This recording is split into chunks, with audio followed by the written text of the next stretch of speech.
Assalamu alaikum.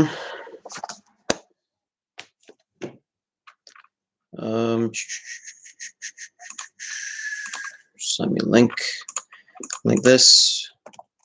I think I'm on. Am I on? Aywa? I think I'm on. I think.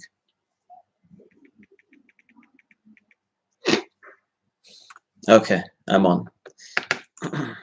Give me a second, folks. Give me a second.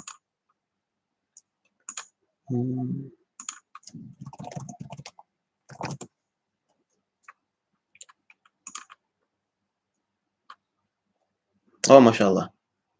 Can you guys hear me fine? Mashallah, mashallah.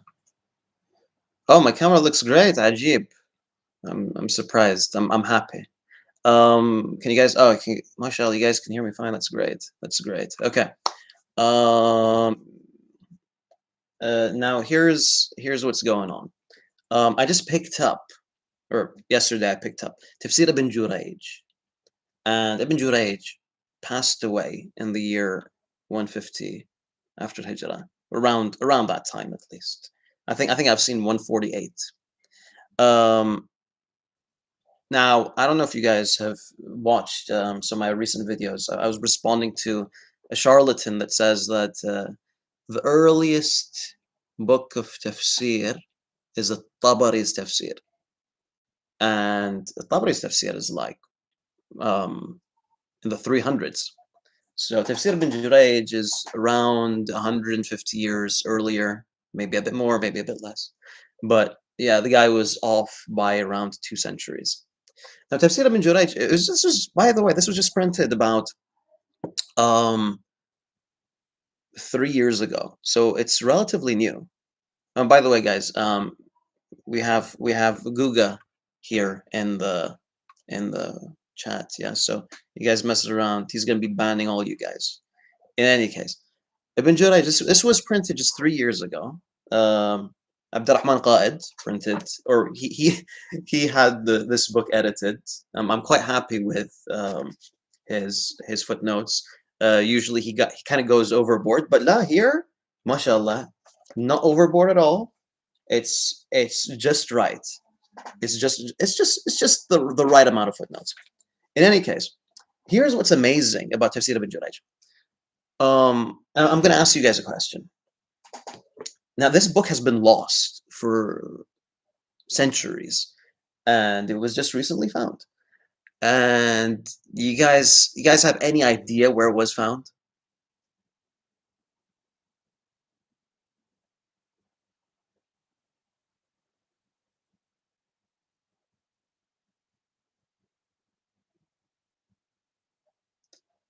Okay, we have Rehan Khan being close.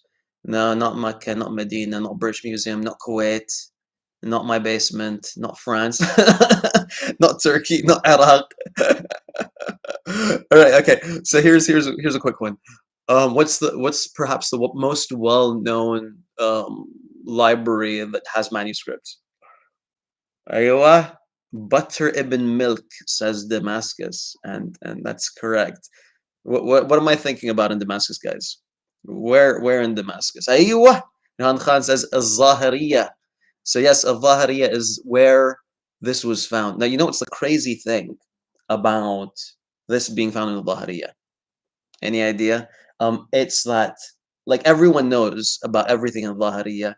We thought that there's nothing more in Al-Zahiriyah that hasn't been printed that's a gem like this. And we have the first book of tafsir. By the way, guys, this is the first ever book of tafsir found in, and it's in freaking Lahariya. Like, you'd expect it to be somewhere like in Germany or something, in an obscure library that not many people know about, or in some private collection, but la, it was in a Lahariya.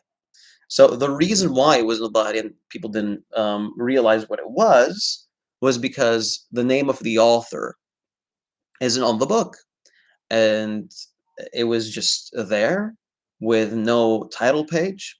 There are a few pages missing from the beginning, a few pages missing from the end, and they're like, yeah, it looks like an interesting old tafsir, and they just left it at that, and no one bothered to go through it, and subhanallah, that's what happened.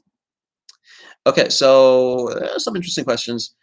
Yes, yes, it seems like Ibn Jurayj was the first author from Mecca. Now, what's meant here by author?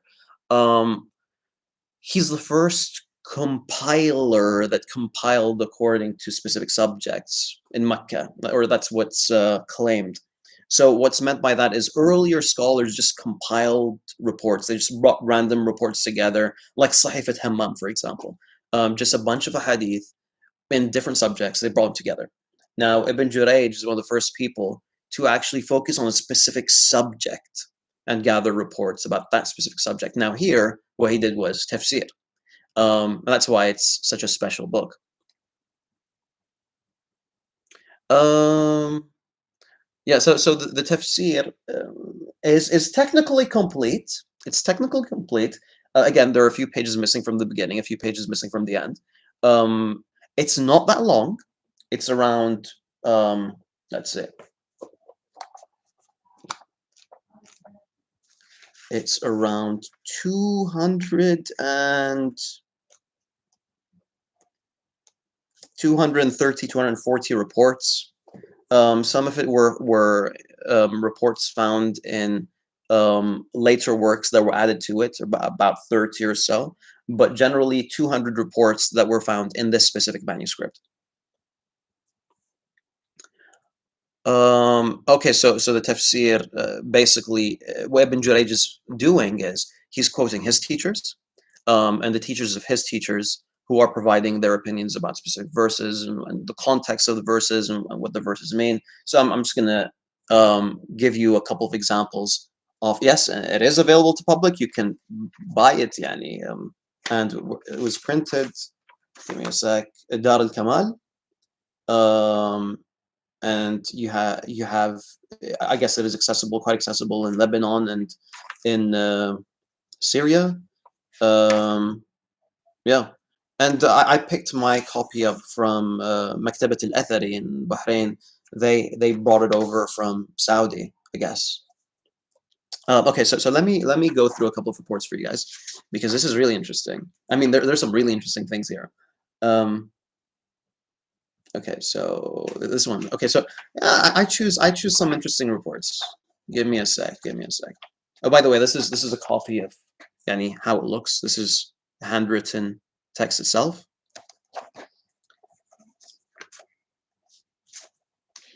All right, check this out. Yeah. Ah, okay, so basically the tafsir starts off with isnad in typical like classical hadith work form. Yeah, yes, by the way, the hadith, the book includes weak and authentic reports. So Al-Hussein from Al-Hasan and from Al-Hajjaj from Ibn Jurayj. This is like the isnad of every single report. That's how every single report starts off, right? Typical hadith compilation fashion. And this is where it starts. قال أخبرني عمرو بن دينار قال أخبرني ابن أبي عرفجة ختن أبي الشعثاء عن أبي الشعثاء. All right, and so that's the isnad. And then he says that, check this out. He says, men in Jahiliyyah used to visit other men, their friends or guests, and they take them in as guests. فَكَانَ يُكْرِمُهُ بِامْرَأَتِهِ. He used to, like the men, they used to um, give their wives to their guests. That's crazy. And that's what they used to do in Jahiliyyah, according to this report. So you have some really yeah, weird things in here. Now, in regards to this nut, by the way, we don't know who Ibn Abi Arfaja is, but you do have some really interesting reports in here. Um, and you have let me find you guys another one. Again, this is in Jahiliyyah. This isn't in the Islamic era. This is pre-Islamic times. Um,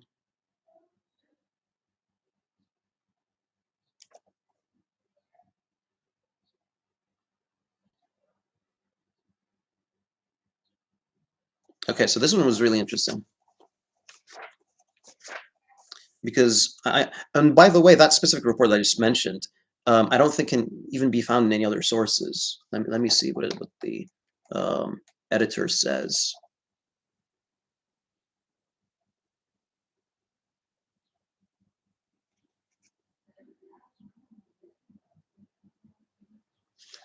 Um, okay, I'm having trouble finding it at the moment. In any case, I'm just gonna. Oh wait. Whatever. Okay, so here's another report, which I think is quite interesting. It says that so here Ibn Jurayj is quoting Ibn Kathir, who quoted Tawus, who's saying, so يا بني آدم خذوا زينتكم عند كل مسجد, right? The verse basically says, take your adornments, O sons of Adam, take your adornments to every masjid. Now, here, Tawus. By the way, most of what you find in this book, it's mainly quoting Meccan shuyukh, right? That's something that I mean that's common in most tafsir, but like it's Ibn Jurayj, so even more of that. So basically, Tawus is saying this is not now taking your adornments to every message. This isn't about taking like silk and things like that, and what really comes to mind with the term adornments, but it's more than that. And he says that the people of Jahiliyyah used to. Now, I'm sure some of you guys are aware of this. They used to go around the Kaaba while they were naked, and they would put their clothes behind the masjid. Now, I haven't come across that one before.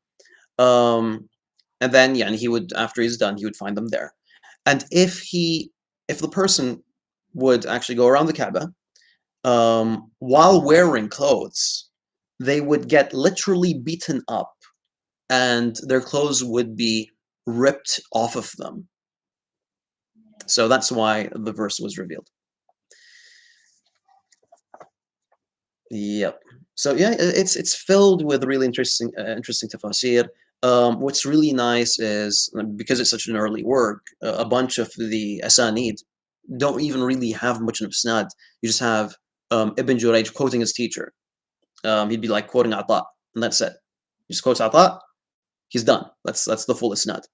So that's something that is enjoyable with about really early works. Um, yeah. So now here's the thing. For those of you that are waiting for an English copy, who knows? Who knows when someone is going to translate this? Even though it's just 200 hadiths, it shouldn't take too long to translate. But at the end of the day, it's all about the publishers and their willingness to translate works. And I think it deserves to be translated. I mean, it's just 200 hadiths, and again, it's the earliest book of tafsir. Um, like period, not the earliest book of tafsir that we have. It's the earliest book of tafsir, period. Yeah.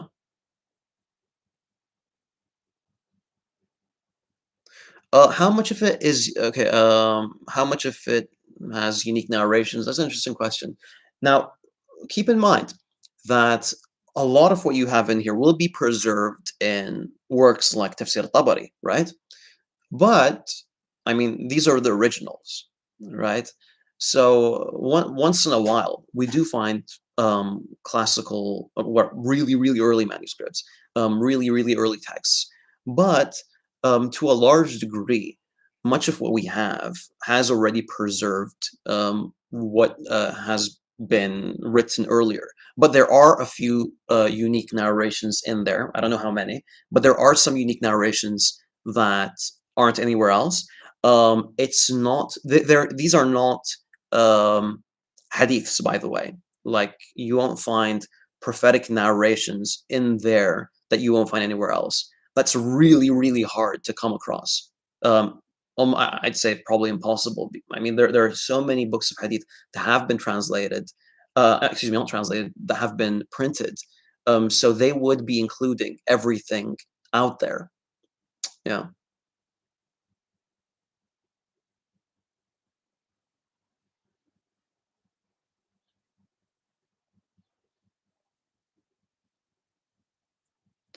Manuscript dating, they say it's 5th century because of the way it was written.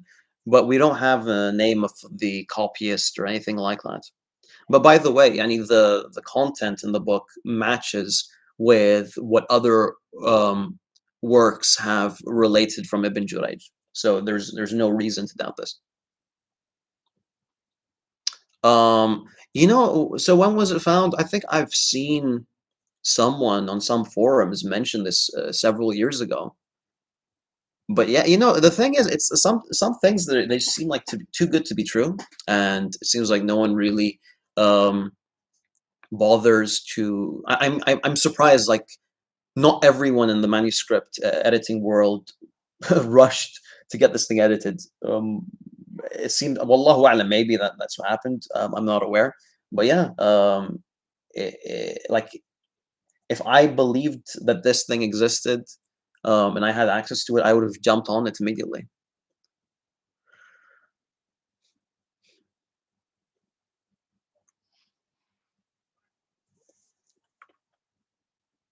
Someone's asking, who the hell is Imam Murrah?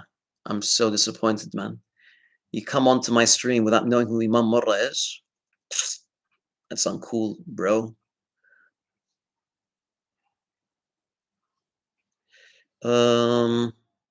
Yeah, I don't want to make this too long, guys. I'm just gonna go through the stream a bit before, I mean, go through the chat a bit before ending this. Um,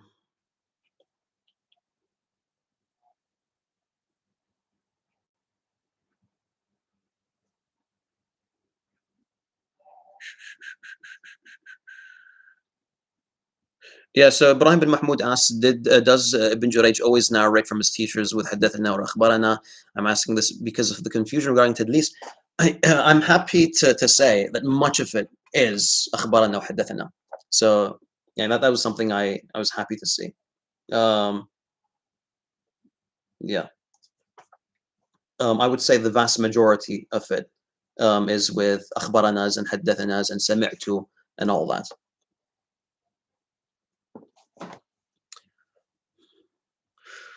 Which is the most authentic book of tafsir, and how can we get in English? I don't know. I don't know what the most authentic book of tafsir is, and I don't know if it's in English. Tafsir of Abdullah Yusuf Ali, is that a tafsir? I think it's just a translation of the Quran.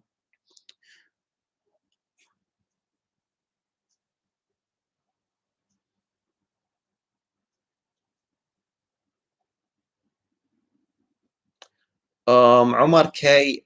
I don't know, man. I think that I think that the scholars are more skeptical of Ibn Jurayj's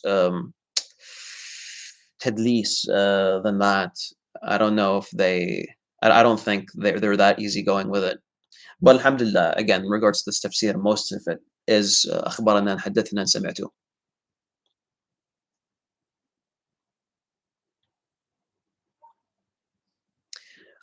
So which tafsir do I consider most reliable? Now, here's the thing. I don't know if I'd say most reliable, because it doesn't have a lot of weak hadiths, but I would say that the best books of tafsir are the tafsir that focus on quoting the opinions of the Sahaba and the opinions of the Tabi'in.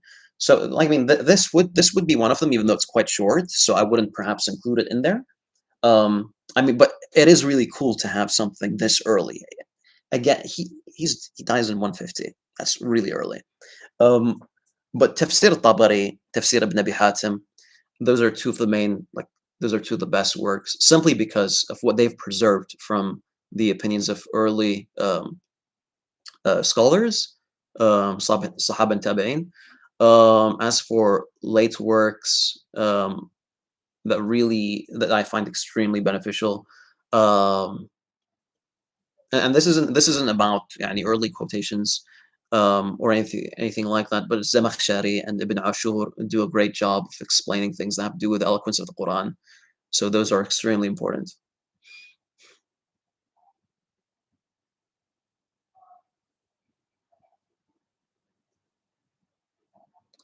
Yeah, so the tafsir ibn Abbas, that's not even reliable at all. So it's not something that anyone should entertain.